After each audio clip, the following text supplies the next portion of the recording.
नमस्कार, मैं हूं खुशबू पांडे। स्वागत है आपका हमारे खास कार्यक्रम जनता सरकार, जिसमें हम बात करेंगे सत्ता के सिंहासन से लेकर जनता के सरोकार तक। साथ ही हम आपको बताएंगे प्रदेश सरकार की हर उस योजना के बारे में जिनका सीधा संबंध हरियाणा की जनता से। योजनाएं प्रदेश के विकास को नई गति प्रदान करेंगी और हरियाणा की जनता का चहुमुखी विकास भी करेगी, ताकि प्रदेश की जनता तरक्की की राह पर आगे बढ़े और हरियाणा प्रदेश निरंतर उन्नति की नई ऊंचाइयों को छूता हुआ प्रगतिशील रहे। तो अगले 30 मिनट तक बने रहिए हमारे साथ और देखते रहिए जनता सरकार।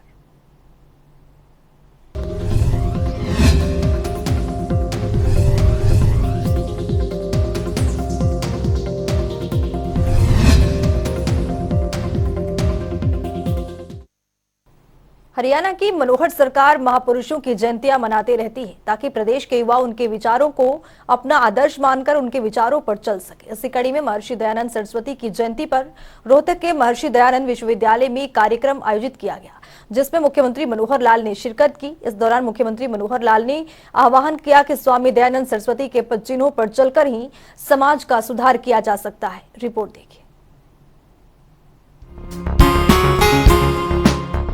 हरियाणा के मुख्यमंत्री मनोहर लाल रोहतक के महर्षि दयानंद विश्वविद्यालय पहुंचे। दरअसल महर्षि दयानंद सरस्वती जयंती पर विश्वविद्यालय में कार्यक्रम आयोजित किया गया था। इस अवसर पर मुख्यमंत्री मनोहर लाल ने कहा कि भारत को आजाद करवाने में महर्षि दयानंद सरस्वती और उनके द्वारा स्थापित आर्य समाज की विचारधारा का अहम योगदान रहा है। आर्य समाज की विचारधारा ने असंख्य लोगों को आजादी के लिए प्रेरित किया, जिसकी बदौलत देश को आजादी मिली है। युवा भारत युवा बोध, ये जो अभियान लिया जा रहा है, जिसका अभी उल्लेख हुआ है, जिसकी हमने शपथ ली है, 7 लक्ष्य रखे हैं।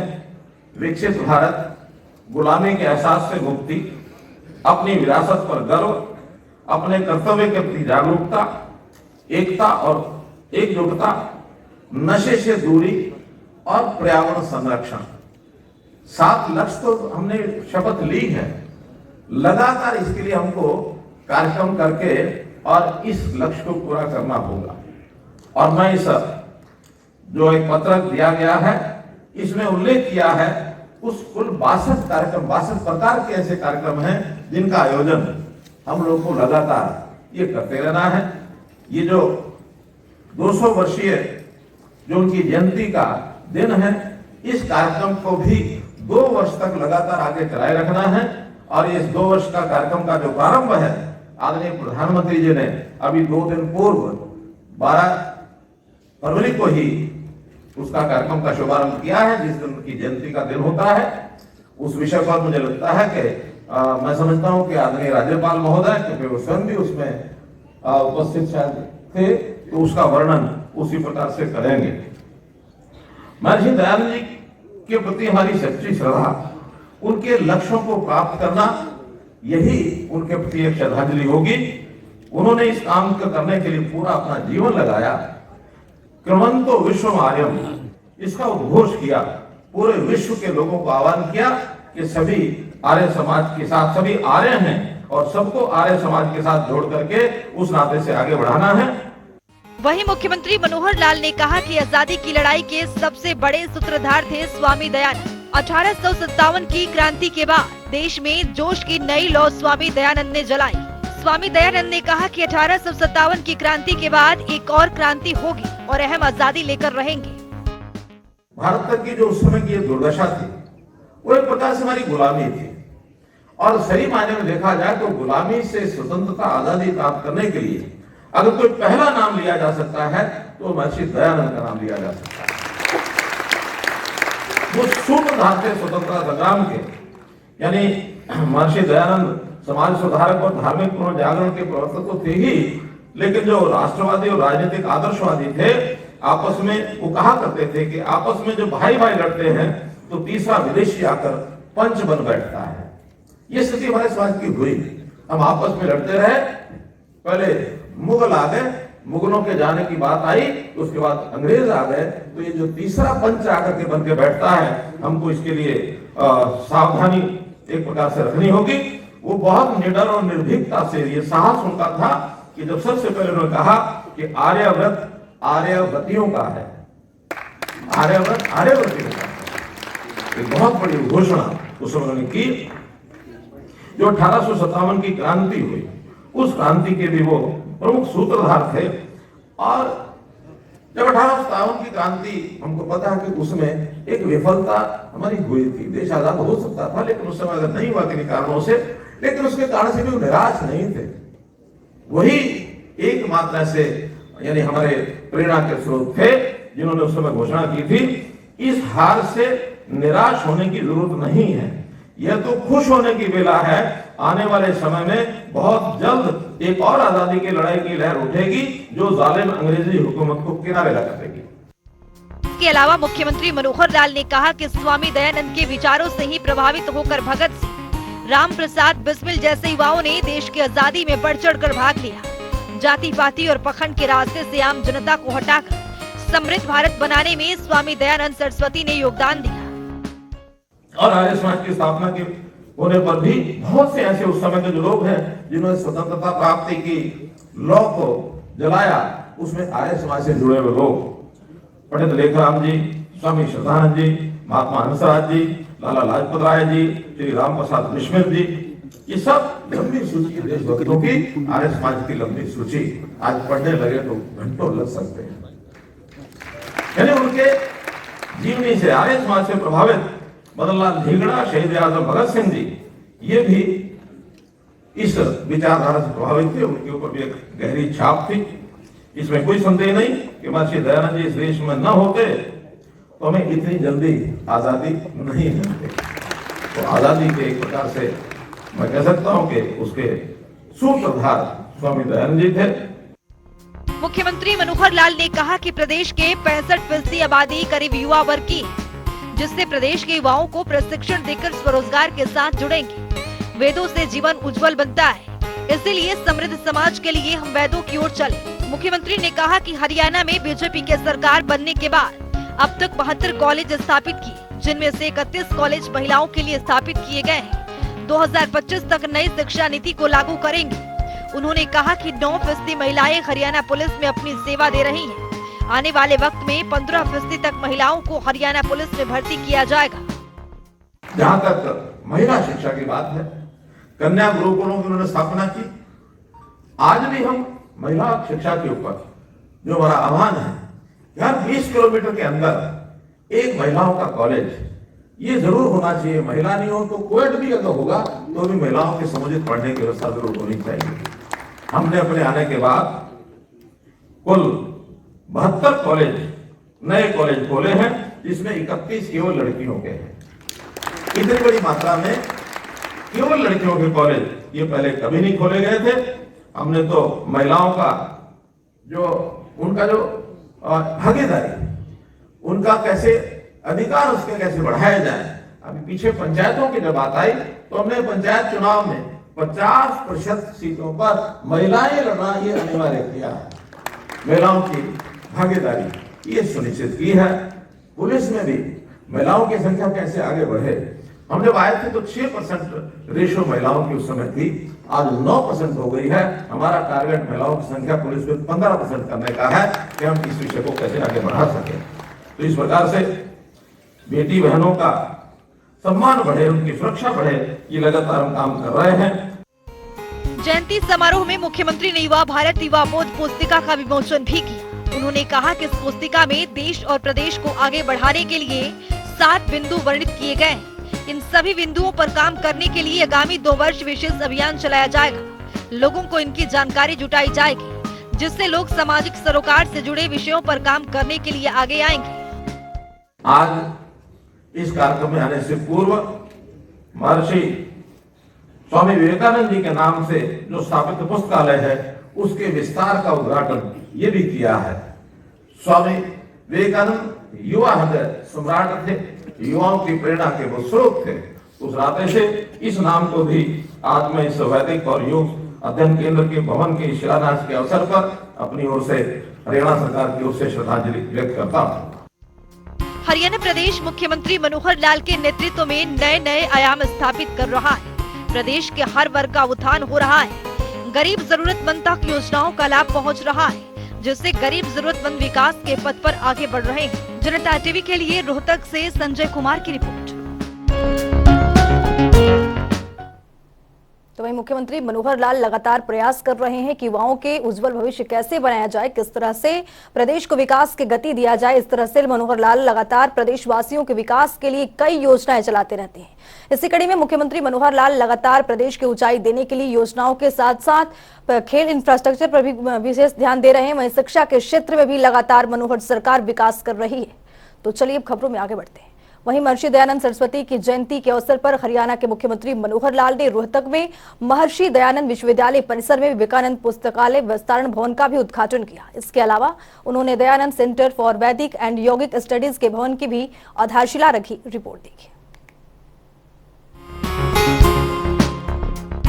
हरियाणा सरकार प्रदेश के उत्थान के लिए कई महत्वपूर्ण कार्य कर रही है, जिससे हरियाणा प्रदेश नई ऊंचाइयों को छू रहा है। प्रदेश के मुखिया मनोहर लाल का सोच है कि प्रदेश को एक नई दिशा मिले, जिससे हरियाणा देश के अग्रणी राज्यों में अपना पहचान बना सके। इसी कड़ी में मुख्यमंत्री मनोहर लाल ने महर्षि दयानंद सरस्वती की जयंती के अवसर पर महर्षि दयानंद विश्वविद्यालय को 23 करोड़ रुपए की परियोजनाओं की महत्वपूर्ण सौगात दी। इस अवसर पर मुख्यमंत्री मनोहर लाल ने महर्षि दयानंद विश्वविद्यालय परिसर में विवेकानंद पुस्तकालय विस्तारण भवन का उद्घाटन किया। इसके अलावा उन्होंने दयानंद सेंटर फॉर वैदिक एंड यौगिक स्टडीज के भवन और university institute of public health sciences की भी आधारशिला रखी। तो चलिए ग्राफिक्स के जरिए समझते हैं कि मुख्यमंत्री मनोहर लाल ने किन किन प्रोजेक्टों के लिए सौगात दी है। महर्षि दयानंद सरस्वती जयंती पर कार्यक्रम का आयोजन। कार्यक्रम में मुख्यमंत्री मनोहर लाल ने विश्वविद्यालय को सौगात दी। महर्षि दयानंद विश्वविद्यालय को 23 करोड़ रुपए की मनोहर सौगात। सीएम ने विवेकानंद लाइब्रेरी के विस्तारीकरण प्रोजेक्ट का उद्घाटन किया। 850 लाख रुपए की लागत से विवेकानंद पुस्तकालय विस्तारण भवन का निर्माण। भूतल पर 346, प्रथम तल पर 404 और द्वितीय तल पर 378 छात्रों के बैठने की क्षमता है। प्रथम तल पर फैकल्टी के लिए अलग से रीडिंग की सुविधा उपलब्ध करवाई गई। भवन में लैपटॉप और मोबाइल चार्जिंग की सुविधा भी उपलब्ध कराई गई। सीसीटीवी सिस्टम भी भवन में स्थापित किया गया है। Public address system, lift facility भी उपलब्ध है। हर एक तल पर पुरुष महिला के लिए पेयजल की व्यवस्था है। दयानंद सेंटर फॉर वैदिक एंड यौगिक स्टडीज के भवन की आधारशिला रखी। विश्वविद्यालय के पब्लिक हेल्थ साइंस इंस्टीट्यूट की भी आधारशिला रखी। दयानंद सेंटर फॉर वैदिक एंड यौगिक स्टडीज के निर्माण पर 660 लाख रुपए की अनुमानित लागत आएगी। वैदिक स्टडीज के लिए 4 classroom, 1 director room, 1 office, 4 faculty room की सुविधा है। एक कॉन्फ्रेंस हॉल, एक लाइब्रेरी हॉल, एक स्टोर रूम और शौचालय की सुविधा उपलब्ध होगी। यौगिक स्टडीज में भी 4 classroom, 1 director room, 1 office, 5 faculty room की व्यवस्था है। एक योगा हॉल, एक पंचकर्म, शासित कर्मालय, एक स्टोर रूम और शौचालय की व्यवस्था होगी। मुख्यमंत्री मनोहर लाल प्रदेश के बच्चों के उज्जवल भविष्य बनाने को लेकर हर मुमकिन कदम उठा रहे हैं। बात करें कॉलेज निर्माण की या फिर बात करें विश्वविद्यालय में किए गए सुधार की, हर क्षेत्र में अब मनोहर विकास हो रहा है, जिससे प्रदेश के युवा हर क्षेत्र में अपना परचम लहरा रहे हैं। जनता टीवी के लिए रोहतक से संजय कुमार की रिपोर्ट। मनोहर सरकार लगातार प्रदेश के विकास को गति देने के लिए कई योजनाओं की घोषणा तो करते हैं, साथ साथ स्कूली शिक्षा को बेहतर बनाने के लिए भी लगातार प्रयास कर रहे हैं। आपको बता दें कि मनोहर सरकार विकास की गति देने के लिए कई योजनाओं के साथ साथ स्कूली शिक्षा के साथ साथ खेल इंफ्रास्ट्रक्चर पर भी लगातार ध्यान दे रहे हैं। तो चलिए अब खबरों में आगे बढ़ते हैं। हरियाणा के मुख्यमंत्री मनोहर लाल ने विदेश सहयोग विभाग, कौशल प्रशिक्षण समेत कई विभागों के साथ प्री बजट की अध्यक्षता की। इस दौरान मुख्यमंत्री मनोहर लाल ने कहा कि वर्ष 2023-24 के बजट में कौशल विकास, रोजगार सृजन और युवा सशक्तिकरण पर विशेष फोकस दिया जाएगा। वर्ष 2023-24 का राज्य का बजट पूर्ण रूप से एक संतुलित और समावेशी बजट होगा। बजट में शिक्षा, रोजगार सृजन, सामाजिक कल्याण सहित सभी क्षेत्रों का संतुलन होगा। रिपोर्ट देखिए।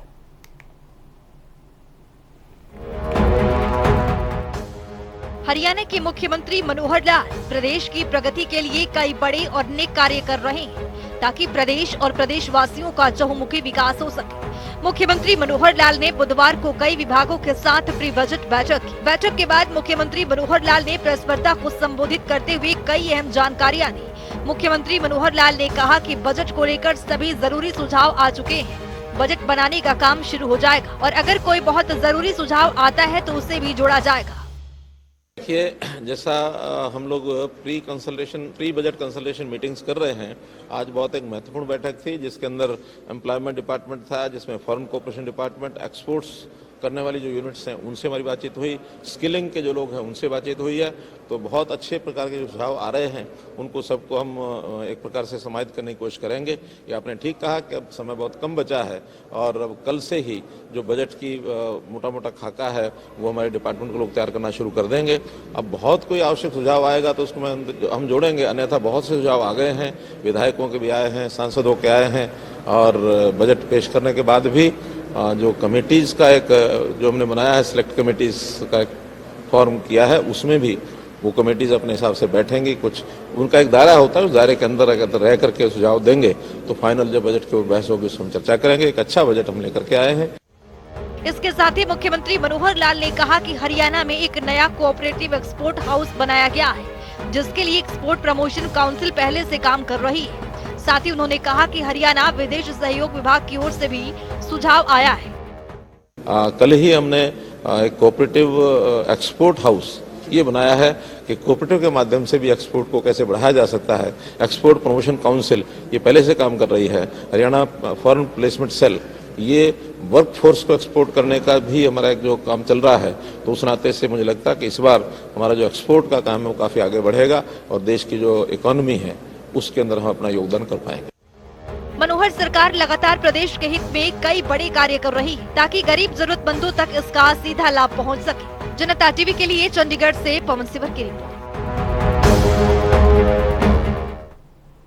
मुख्यमंत्री मनोहर लाल प्री बजट से पहले वो लगातार चर्चा कर रहे हैं, कई दौर की बैठक कर रहे हैं ताकि इस बार की जो बजट हो काफी खास हो, गरीब के लिए, जरूरतमंदों के लिए, किसान के लिए, शिक्षा के क्षेत्र में लगातार इस बजट की उपयोग हो सके और गरीब जरूरतमंदों तक इस योजनाओं का लाभ भी मिल सके। तो लगातार बजट को लेकर कई दौर की बैठक भी कर रहे हैं। तो चलिए अब खबरों में आगे बढ़ते हैं।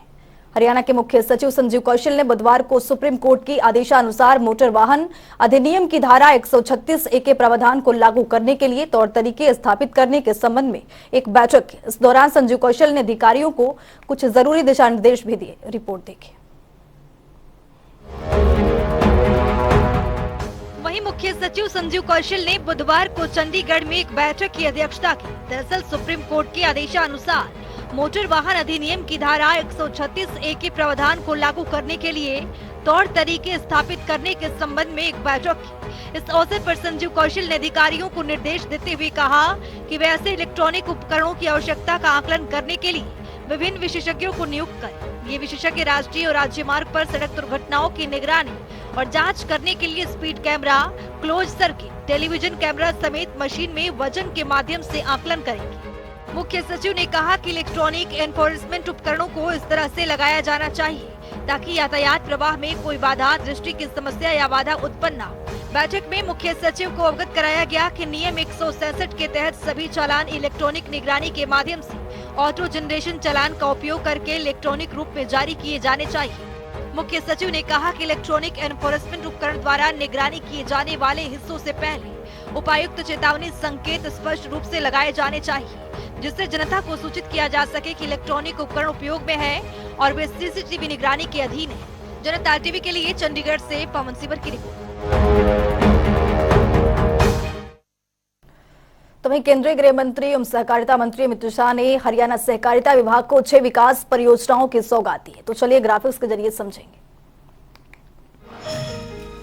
हरियाणा सहकारिता विभाग को 6 विकास परियोजनाओं की सौगात मिली है। सहकारिता निर्यात विभाग, सांझी डेयरी स्कीम की सौगात मिली है। तो वहीं इंटरनेट रेडियो सहकारिता वाणी की उद्घाटन किया गया है। अगर बात शिलान्यास का करें तो पानीपत सहकारी चीनी मिल, एग्री मॉल, तो वहीं रेवाड़ी के गांव बिंदवास में सहकारी दुग्ध प्लांट का भी शिलान्यास किया गया है। मुख्यमंत्री मनोहर लाल के नेतृत्व में हरियाणा सरकार नए भारत की अर्थव्यवस्था की अहम कड़ी बनी हुई है। चलिए ग्राफिक्स के जरिए समझते हैं। देश की अर्थव्यवस्था की अहम कड़ी हरियाणा बासमती चावल, ऑटो मानव निर्मित फाइबर, इलेक्ट्रिक मशीनरी आदि वस्तुओं की भारत का 7वां सबसे बड़ा निर्यातक है। देश की जीडीपी में अगर बात करें तो 3.78% का योगदान रहा है हरियाणा सरकार का। मत्स्य पालन और मछली किसान के लिए सरकार कई महत्वपूर्ण कार्य कर रही है, जिसके लिए सरकार ने प्रधानमंत्री मत्स्य संपदा योजना की शुरुआत की है। ग्राफिक्स के जरिए देखेंगे। प्रधानमंत्री मत्स्य संपदा योजना इच्छुक प्रार्थी 28 फरवरी 2023 तक आवेदन कर सकते हैं। सामान्य वर्ग की बात करें तो परियोजना लागत पर 49 यानी 40% अनुदान है। अधिक जानकारी के लिए ये पोर्टल पर विजिट कर सकते हैं। महिला एवं अनुसूचित जाति वर्ग के लिए परियोजना लागत पर 60% पर अनुदान दे सकते हैं। तो लगातार मनोहर सरकार की तरफ से, केंद्र सरकार की तरफ से लगातार योजनाएं चलाई जा रही है। पोर्टल के जरिए इस पर अधिक जानकारी ले सकते हैं। हरियाणा के नागरिक के उत्थान के लिए मुख्यमंत्री मनोहर लाल ने कई योजनाओं की शुरुआत की है, ताकि प्रदेश के हर एक नागरिक खुशहाल और समृद्ध हो सके। इसी कड़ी में हरियाणा सरकार ने प्रदेश के गरीब परिवारों को मुख्यमंत्री अंत्योदय परिवार उत्थान योजना से स्वावलंबी बनाने की दिशा में काम कर रही है।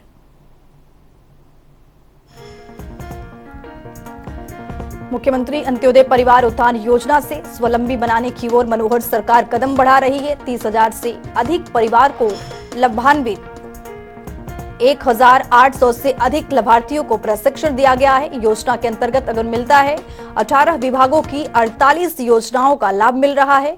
लगातार प्रदेश सरकार की कोशिश है कि मुख्यमंत्री अंत्योदय परिवार उत्थान योजना से स्वावलंबी बनाया जा सके। हरियाणा में मुख्यमंत्री मनोहर लाल के नेतृत्व में नागरिकों के स्वास्थ्य के लिए चिरायु योजना की शुरुआत की गई है, जिसके अंतर्गत हरियाणा प्रदेश में गरीब परिवारों को उच्च स्तरीय उपचार का लाभ मिल सके। चिरायु हरियाणा गरीब परिवारों को निःशुल्क सुविधा उपलब्ध कराई जा रही है। हरियाणा सरकार कई पहल कर रही है। दवाइयों के लिए 500, प्रदेश के 1,80,000 तक की वार्षिक आय वाले 29 लाख परिवारों को योजना का लाभ मिल रहा है। 5 लाख तक का स्वास्थ्य सुविधा लाभ मिलेगा गरीब और जरूरतमंद परिवारों को। तो चलिए जान लेते हैं कि आज के इस सवाल का विजेता कौन है।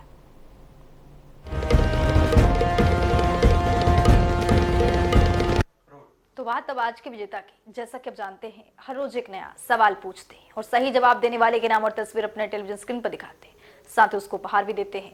तो चलिए जान लेते हैं कि कल का हमारा सवाल क्या था और कौन है इसका विजेता। कल का हमारा सवाल था, सेवा भोज योजना की शुरुआत कब की गई थी? इसका सही जवाब है डी, 1 जून 2018। ढेरों जवाब आए, लेकिन आज के हमारे विजेता हैं गुरुग्राम से रंजीत कुमार।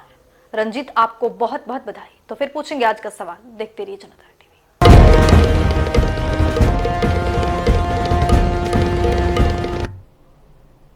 तो वक्त हो गया है आज की मुलाकात का। आज की मुलाकात में हम हर दिन नए शख्सियत से आपको रूबरू कराते हैं और उनके कार्य प्रणाली पर बारीकी से नजर डालते हैं, जानते हो तमाम योजनाएं जो बनी है हरियाणा की जनता के लिए।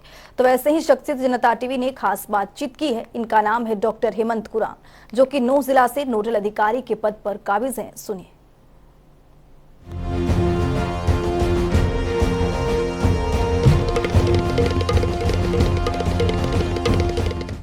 देखिए, चिरायु कार्ड योजना का के बारे में अगर हम बात करें तो हरियाणा सरकार ने जिनकी सालाना आय 1,80,000 से कम है, उनको फ्री हेल्थ इंश्योरेंस दिया है।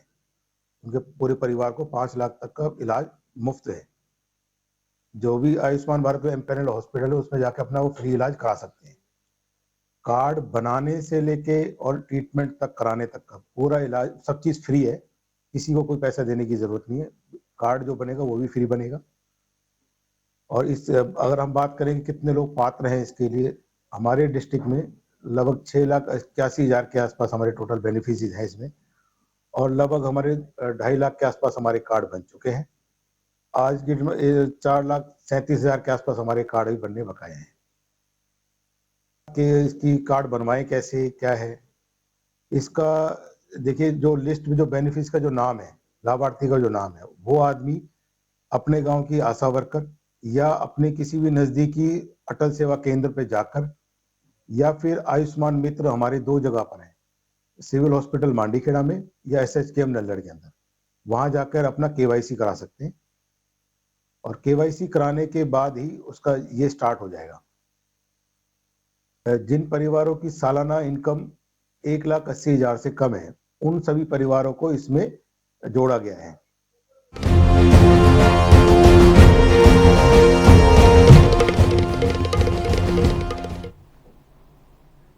तो वक्त हो गया है आज के सवाल का, तो चलिए अब जान लेते हैं कि आज के सवाल में क्या कुछ। हर रोज की तरह हाजिर हूँ आज का सवाल लेकर। जैसा कि आप जानते हैं, हर रोज एक नया सवाल पूछते हैं और सही जवाब देने वाले के नाम और तस्वीर अपने टेलीविजन स्क्रीन पर दिखाते हैं, साथ ही उसको उपहार भी देते हैं। तो चलिए अब नजर डालते हैं आज के सवाल पर। हरियाणा कौशल रोजगार योजना की शुरुआत कब की गई थी? ए 15 जुलाई 2015, बी 19 जुलाई 2017, सी 11 जुलाई 2022, डी 10 जुलाई 2015। तो दीजिए सही जवाब और बनिए विजेता।